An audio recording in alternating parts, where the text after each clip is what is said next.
ঢাকা বিশ্ববিদ্যালয়ের সিনেট ভবনে শুরু হয়েছে তারুণ্য, স্টার্টআপ ও সম্ভাবনার বাংলাদেশ দিনব্যাপী কর্মশালা। এর উদ্বোধন করবেন প্রধানমন্ত্রী তারেক রহমান। এ নিয়ে জানাতে সরাসরি যোগ দিচ্ছেন সহকর্মী তাইফুর রহমান তুহিন। তুহিন, দিনব্যাপী কর্মশালায় কি কি বিষয়ে আলোচনা হবে জানাবেন? ববলি, আপনাকে ধন্যবাদ। যেটি বলছিলেন যে আসলে তরুণ প্রজন্মের মধ্যে যে একটি উদ্ভাবনী যে প্রতিভা রয়েছে, সেই প্রতিভা বিকাশের ক্ষেত্রে যাতে কোনো ধরনের প্রতিবন্ধকতা তৈরি না হয়, সেই লক্ষ্যে কিন্তু একটি তথ্য প্রযুক্তি মন্ত্রণালয়ের অধীনে আজকে কিন্তু একটি কর্মসূচির উদ্বোধন এবং করতে যাচ্ছেন প্রধানমন্ত্রী। ইতিমধ্যেই কিন্তু তিনি ঢাকা বিশ্ববিদ্যালয়ে সিনেট ভবনে এসে পৌঁছেছেন। সেখানে আমরা যতটুকু জেনেছি যে তিনি বাংলাদেশের প্রত্যন্ত অঞ্চলে যে তরুণ প্রজন্ম যারা বিভিন্ন নতুন নতুন কিছু উদ্ভাবন করছেন, সেই উদ্ভাবনী প্রতিভা যাতে আসলে বিকশিত হতে পারে এবং সেটি কোনো ধরনের প্রতিবন্ধকতার কারণে যাতে নষ্ট হয়ে না যায়, সে লক্ষ্যে কিন্তু এই নতুন এই প্ল্যাটফর্মের উদ্বোধন করতে যাচ্ছেন প্রধানমন্ত্রী। সেখানে কিন্তু নতুন যারা উদ্যোক্তা রয়েছেন, যে বিভিন্ন বিষয় যারা উদ্ভাবনী শক্তি যাদের রয়েছেন এবং সেই উদ্ভাবনী শক্তিকে কাজে লাগিয়ে দেশের স্বার্থে যাতে কাজে লাগানো যায়, সেই লক্ষ্যে কিন্তু আসলে এই প্ল্যাটফর্মের উদ্বোধন করতে যাচ্ছেন প্রধানমন্ত্রী। আমরা দেখেছি যে ইতিপূর্বে তিনি বিভিন্ন ধরনের যারা ছোট ছোট গাড়ি আবিষ্কার করেছেন অথবা বিভিন্ন বিষয়গুলো নতুন নতুন বিষয় যারা উদ্ভাবন করেছেন, তাদেরকে কিন্তু প্রধানমন্ত্রী তারেক রহমান তাদেরকে উৎসাহ জুগিয়েছেন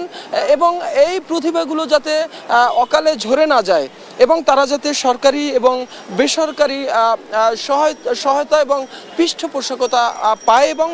তাদের এই উদ্ভাবনী শক্তিকে যারা বিকশিত হতে পারে এবং সেটি কাজে লাগিয়ে বাংলাদেশ যাতে উপকৃত হয়, এমন বিষয়গুলো কিন্তু এই বিষয়টি মাথায় রেখেই কিন্তু তিনি আজকে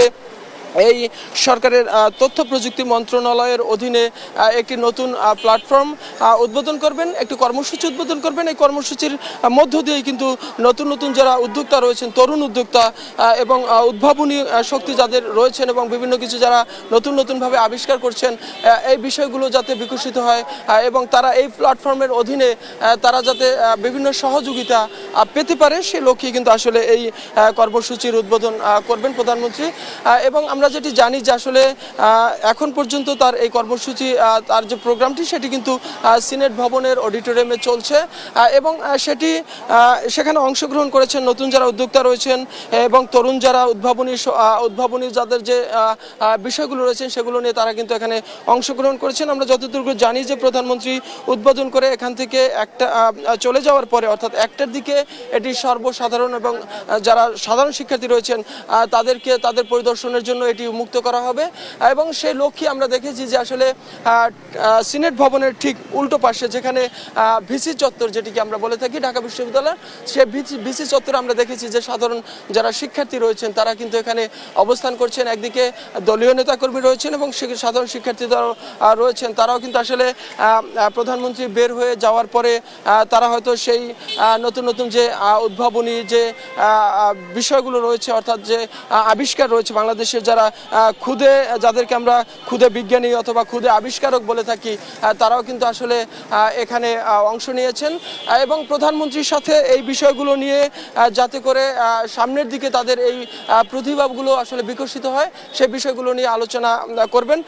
একটু জানিয়ে রাখি যে আসলে প্রধানমন্ত্রী তারেক রহমান সবসময় যখনই বাংলাদেশের প্রধানমন্ত্রী নির্বাচিত হওয়ার পরে তিনি কিন্তু সব সময় দেশের ভিতরে নতুন নতুন উদ্ভাবন অথবা নতুন কিছু আবিষ্কার অথবা দেশের ভিতরেই যাতে উৎপাদন হয়, অর্থাৎ উৎপাদনশীলতা বৃদ্ধির জন্য কিন্তু তিনি বিভিন্নভাবে পরামর্শ, উৎসাহ এবং সহযোগিতা করে আসছেন। তিনি বারবারই বলে আসছেন যে আসলে আমদানি নির্ভর নয়, বরং বাংলাদেশকে রপ্তানি নির্ভর করে তুলতে পারলেই বাংলাদেশের যে অর্থনৈতিক স্বাবলম্বী এবং সেটি কিন্তু সম্ভব হবে। যে কারণে তিনি কিন্তু এই বাংলাদেশ থেকে রপ্তানি নির্ভর করার জন্যই, বাংলাদেশকে অর্থনৈতিকভাবে স্বাবলম্বী করার জন্যই কিন্তু আসলে এই ছোট ছোট যারা উদ্যোক্তা রয়েছেন এবং ছোট ছোট যারা বিভিন্ন বিষয়ে উদ্ভাবনী ক্ষমতার অধিকারী রয়েছেন, তাদেরকে কিন্তু তিনি নানাভাবে উৎসাহ উদ্দীপনা দিয়ে আসছেন এবং তাদেরকে আর্থিক সহায়তা এবং যে পৃষ্ঠপোষকতা সরকারের পক্ষ থেকে, সেটি কিন্তু তিনি আমরা দেখছি যে আসলে তিনি কিন্তু প্রথম থেকেই এই বিষয়গুলোতে সর্বাধিক গুরুত্ব দিয়ে কিন্তু তিনি আগাচ্ছেন। কারণ এই ভঙ্গুর অর্থনীতি থেকে বাংলাদেশকে তুলে আনতে হলে অবশ্যই বাংলাদেশকে যে উৎপাদনশীলতা এবং বাংলাদেশের ভিতরে বিভিন্ন ইন্ডাস্ট্রি বলেন বিভিন্ন বিষয়গুলোতে কিন্তু আসলে নজর দেওয়ার বিকল্প নেই। সেই বিষয়টি কিন্তু তিনি অনুধাবন করতে পেরেই আমরা দেখেছি যে যারা উদ্যোক্তা, তরুণ উদ্যোক্তা রয়েছেন এবং ছোট ছোট যে উদ্যোক্তা এবং বড় উদ্যোক্তা এবং বিভিন্ন শিল্প প্রতিষ্ঠান, এগুলোকে কিন্তু সর্বোচ্চ গুরুত্ব দেওয়া হচ্ছে এবং তাদেরকে সরকারি এবং বেসরকারি যে পৃষ্ঠপোষকতা, সেই পৃষ্ঠপোষকতা কিন্তু দেওয়ার জন্য তিনি সর্বোচ্চ চেষ্টা করেছেন। তারই ধারাবাহিকতায় আজকে এই তথ্য প্রযুক্তি মন্ত্রণালয়ের আওতায় এই যে তরুণদেরকে নিয়ে নতুন একটি কর্মসূচি তিনি উদ্বোধন করতে যাচ্ছেন। তো এখন পর্যন্ত আমরা যতটুকু জানি যে প্রধানমন্ত্রী সিনেট ভবনে রয়েছেন এবং সেখান থেকে তিনি এই যে কর্মসূচির উদ্বোধন করবেন এবং তাদের সাথে মতবিনিময় শেষে তিনি কিন্তু এখান থেকে বের হয়ে যাবেন ঠিক একটার কিছু আগে আমরা যতটুকু জেনেছি। তারপরে কিন্তু আসলে এই কর্মসূচির আওতায় সাধারণ শিক্ষার্থীরাও সেখানে কিন্তু অংশগ্রহণ করতে পারবেন। তো এই ছিল আমার কাছে ঢাকা বিশ্ববিদ্যালয় থেকে প্রধানমন্ত্রী কর্মসূচির সর্বশেষ তথ্য।